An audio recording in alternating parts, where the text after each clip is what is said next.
Hey guys, welcome back to the show. Today is October 24th, 2023, and the news is brought to you by Analogue Spotlight, a group of photographic retailers and manufacturers who have joined together to support analog photographic media and help keep analog photography thriving worldwide. The brands are Cameradactyl, Cosmo, Foto, Chroma cameras, Reveni Labs, RealitySoSubtle, Intrepid cameras, Pixl-ltr, Brooklyn Film camera, ONDU cameras, Standard cameras, 20th Century cameras, Pictoriographica, Analogue Wonderland, Cinestill, large format camera store, Carmencita Film Lab, RH Designs, Imago, and Alvandi cameras.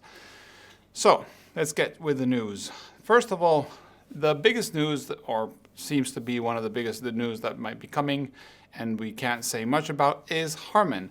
Harmon Technologies, the people that are making our favorite black and white products, which are branded in the name of Ilford, have launched new socials and a series of black postcards like the one I have here, which thanks to this globe light looks like a little different. We can see there coming soon.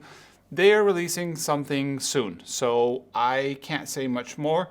Honestly, it's funny because I got the feeling it was something specific, and I threw the idea to them to see if it was true before I made a video, and it was. So now I gotta keep quiet and I can't tell you my theory.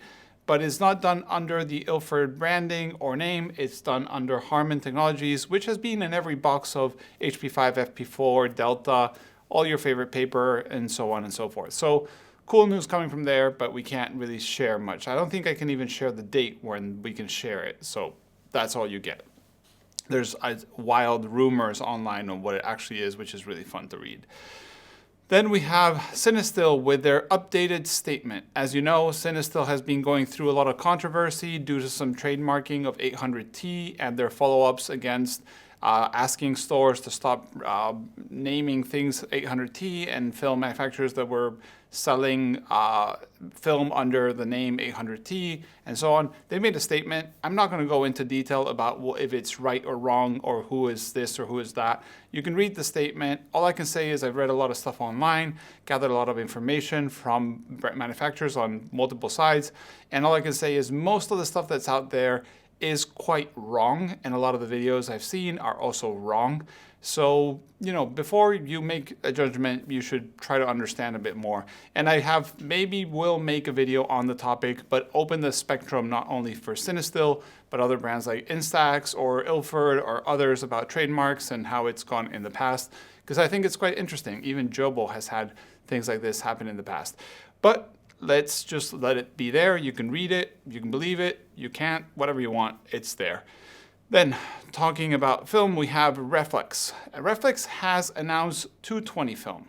As you know, 220 film was it was double 120 film. So 120 film is like a meter long, give or take, and 220 film was double that. So a lot of medium format cameras were capable of shooting double the amount of frames that you would shoot on a normal 120 roll, and some even double +1, which was amazing. The Pentax 672, for example, did 21 shots of 6x7, so it was amazing. It was my favorite film format because I like shooting the same stock all the time, so if I don't have to change every 10 shots, even better. What happened is, with the increase of prices, 220 film started becoming less interesting for a lot of people, and the manufacturers decided to drop it and keep on with 120.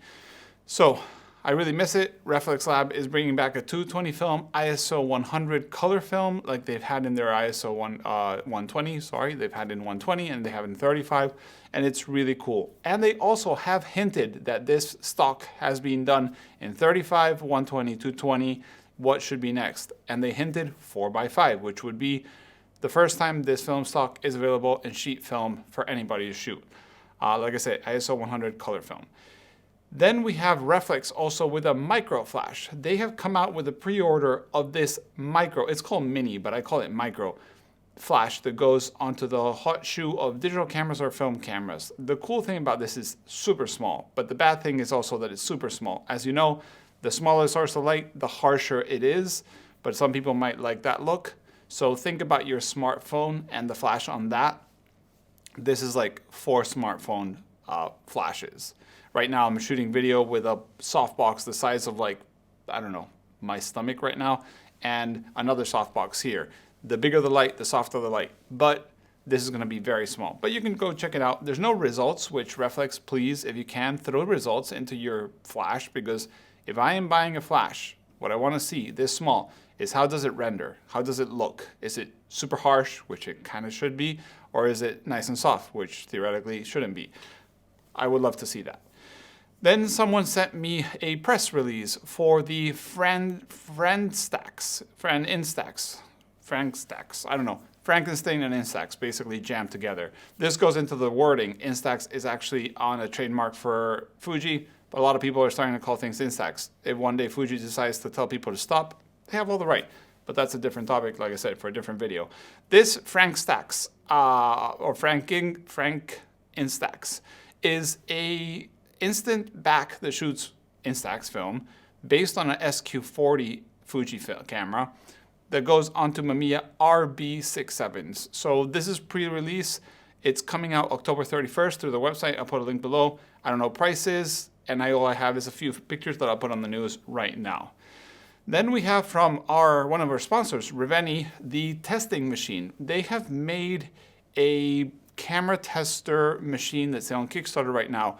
So if you're not familiar with camera repairs or checking equipment for buying and selling, camera testing equipment is quite specialized and quite expensive and rare nowadays. These machines tell you shutter speeds, first curtain, second curtain sync, flash sync, copal shutter, central shutter speeds of opening and closing, but they're really hard to find and they're very necessary if you're repairing and if you're buying and wanting to check cameras to see how they work when you buy them, like we do at the work that I do during my day job here in Finland at Camera Store.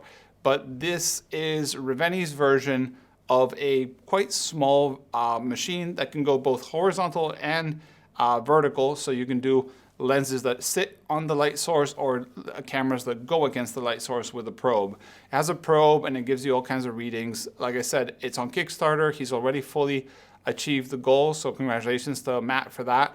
And if you are somehow buying cameras and trying to do it semi-professionally, maybe on an Etsy store or at a camera shop, this is kind of the tool you should need. I have not tested the accuracy of this. I know it's not so simple to make, especially something that will cover most film cameras, because there's different shutters, there's copal shutters, there's central shutters, there's left to right shutters, vertical shutters, there's EVs, EV values, f-stops, apertures, all this stuff, but it's very necessary. If this does everything Matt promises it will do, it'll be an amazing feature, like tool to have to a lot of shops that currently buy blindfolded because they can't test if they don't have a tester machine like the Kyoritsus. But yeah, that's on Kickstarter right now. Then my favorite developer has kind of died, which is Kodak HC110, because I've seen a promise and there's a lot of info that I should make on a video on that. But the other chemical that was similar was Ilford HC, which I can't find right now in Europe. But Bellini, the manufacturer, Italian manufacturer of chemistry, has come up to the game with the Bellini HC. This is, or Euro HC film developer. This is very similar to the HC110, but they do say it's a little softer on the negatives. So I'm a big fan of HC110. I like the contrast. It was really easy for me to print from my negatives when I developed with that. So I would love to test this out and see how it is. But for the people in the US, I think you can still buy Kodak HC110, the new formula. But for the people in Europe that were buying the made by Tetanol version or See No Promise version, it's long gone. Then Todd from Todd Corral, I always say it wrong. Sorry, Todd. Gave me the news about large format cameras, a new large format camera brand called Primer Cameras in Slovenia. So these large format cameras are 8x10 or 10x10 or 10x12 or 12x12. So they're mostly based off doing wet plate, but you can obviously shoot film if you want. And they are actually quite beautiful, made in Slovenia, out of like this beautiful wood and some probably aluminum. It looks really nice, but you should check it out. It's a new large format camera brand that I hadn't heard before, so thanks to Todd for letting me know. Then we have news from Lomography. Not every day you hear about film prices going down, but Lomography has made a campaign to save 120 film. They say that the interest on 120 film has been diminishing, and because of that, they were going to slash prices. This is something that I've noticed here at work is medium format cameras obviously shoot less shots per roll, and the film is usually the same price as 35. So people, as prices have gone up, have tended to go towards 35 and shooting less medium format. And for that reason, Lomography has slashed prices. All of their stocks, I think, in 120 have gone down, especially their color 100, 400, and 800. But I do have a few people that have purchased it and have had pretty short-dated film stocks. So I don't know if this is that it was getting old and they were trying to move inventory. Hopefully this price reduction will continue for a while. I don't say it's expired, but it might be short-dated. It might have been the one case, and I'm speaking from the opinion of people that have shared the stuff they got, but it's good to see cheaper lomography film in 120. Then Emulsive does a yearly Secret Santa, and this year it's back. It's the Secret Santa 2023. You can head over to emulsive.org and check how to get into it. It's the 9th year. And the Secret Santa is simple. I guess they have a budget or something like that, and you get somebody in the Secret Santa lottery, and you get to send them something photography related, and someone else sends you something. So it's pretty cool. I've never been part of it because I'm terrible at fulfilling gifts, so I try not to ruin somebody's day. Then we have Chroma Camera, another sponsor of the news, with a 6x17 graph lock back.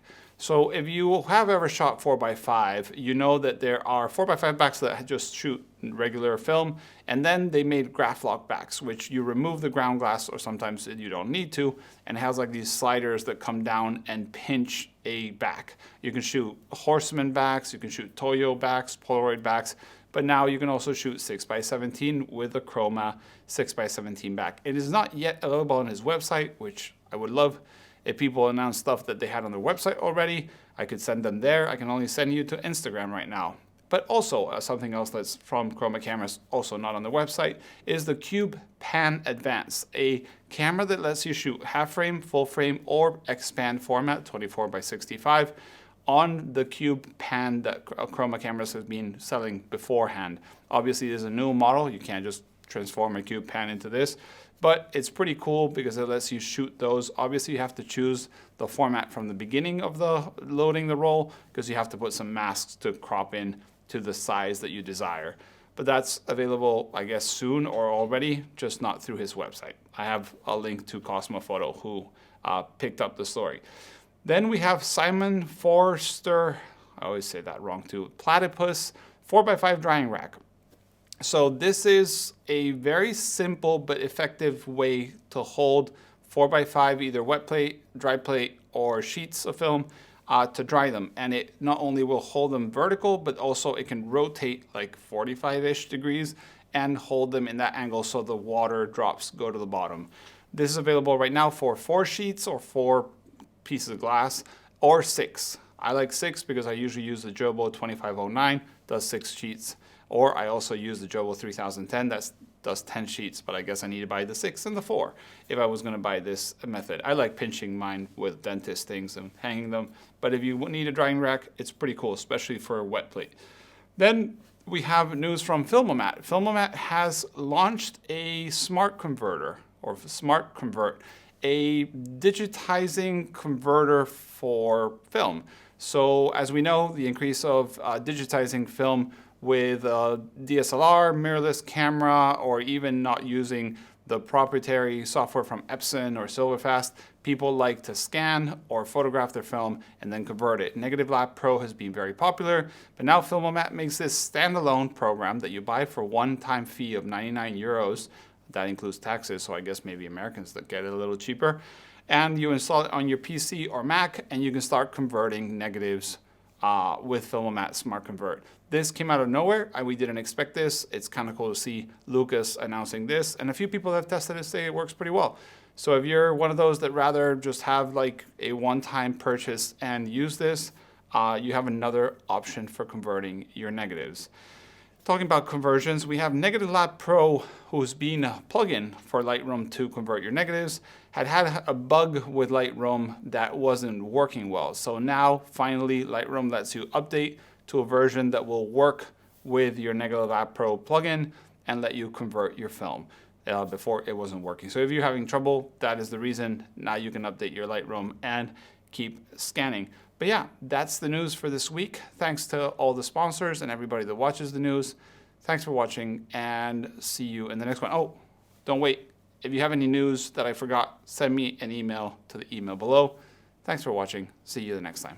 Bye.